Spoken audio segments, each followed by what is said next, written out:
I'm just going to check sound-wise, and you'll probably be able to hear it if you want to grab that one. Just a very quick welcome to Lighthouse. Thank you for being here on a very cold wintry night.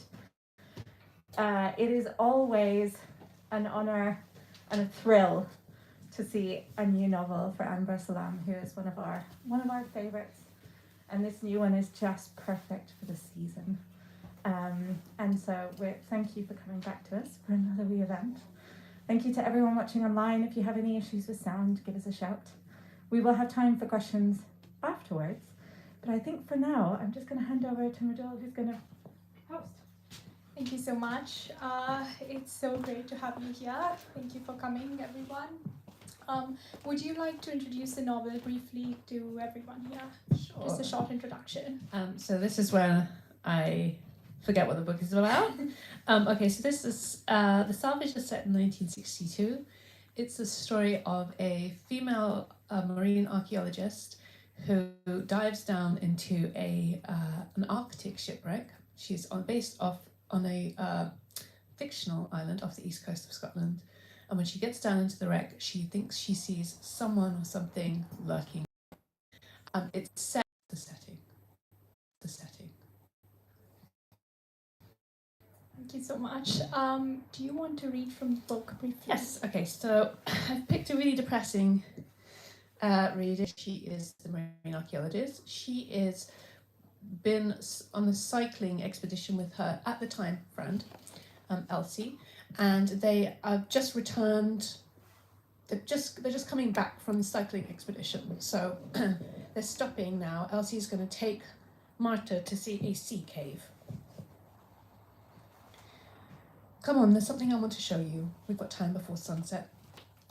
Elsie begins to climb the hill, and reluctantly I follow her, digging my fingernails into the stubbly grass, cowering under wind that whisks the breath out of my lungs.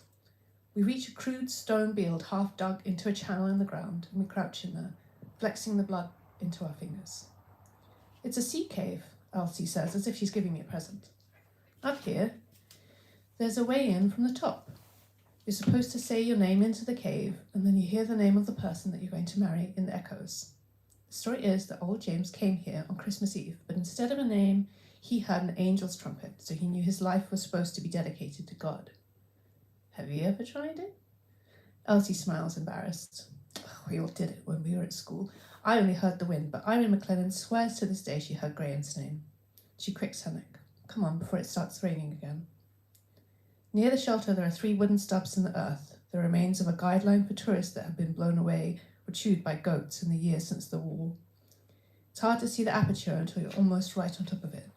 The rocks drop away into a circle onto the gloom of the cave under our feet. The darkness inside is so thick it's like peering into a nest of black wool. Even over the wind, the roaring boom of the water inside the chalice of the cave thunders below us. Elsie nods to an almost imperceptible foothold along the right-hand side of the rocks. She bends, sliding backwards, and my heart leaps. For a moment, she's almost suspended over the drop into the foaming water. Then she's under. Watch yourself, I hear her calling, and the answer of birds, bats, fluttering in the murk of the cave. I wait until my adrenaline has settled and follow her, sliding under and guiding my feet onto the path that slithers down along the rim of the chasm. It's slick with bird droppings and slimy moss, and Elsie hobbles further along towards a wide ledge that overlooks the camera beneath us.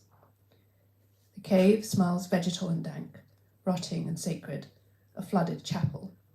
Down below, the water rolls in cannon shots, and above, trickles of rain or condensation pour in a silvery veil.